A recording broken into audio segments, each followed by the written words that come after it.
Chhattisgarhi video देखने के लिए हमारे चैनल को सब्सक्राइब करें और दबाएं इस बेल आइकन को ताकि हमारे वीडियो के नोटिफिकेशन आपके पास पहुंचे सबसे पहले।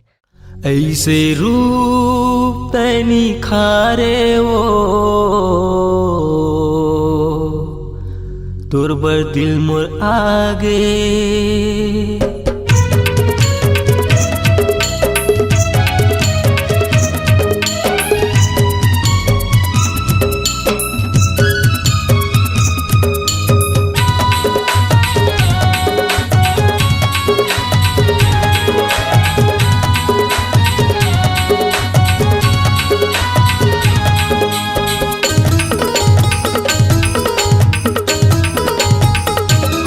ऐसे रूप तैनी खारे वो तोर बर दिल मोर आगे। ऐसे रूप तैनी खारे वो तोर बर दिल मोर आगे। आसी बोली म तोरे मोहागे तोर बर माया माया लागे हाय रे। ऐसे रूप तैनी खारे वो तोर बर दिल मोर आगे। ऐसे रूप तैनी खारे वो तोर बर दिल मोर आगे।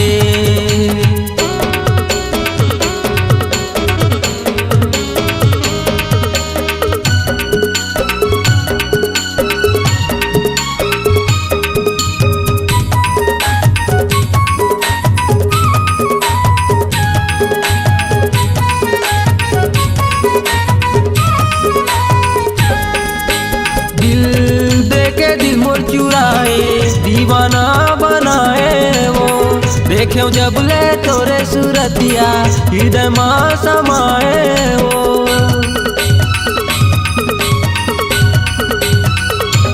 हाँ दिल देखे दिल मोर चुराए दीवाना बनाए वो देखे जब ले तोरे सूरतिया हृदय माँ समाए वो। तोरे बर माया लागे तोरे बोली निक लागे। ऐसे रूप तैनी खारे वो तोर बर दिल मोर आगे। हंसी बोली म तोरे मोहागे तोर बर माया माया लागे हाय रे। ऐसे रूप तैनी खारे वो तोर बर दिल मोर आगे। ऐसे रूप तैनी खारे वो तोर बर दिल मोर आगे।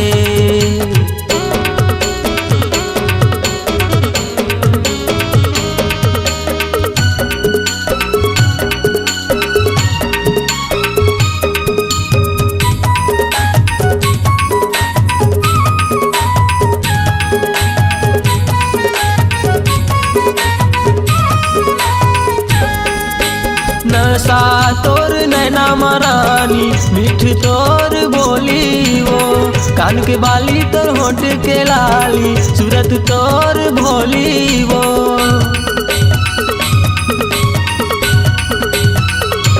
हाँ नशा तोर नैना मरानी मीठ तोर बोली वो कान के बाली तोर होठ के लाली सूरत तोर भोली वो।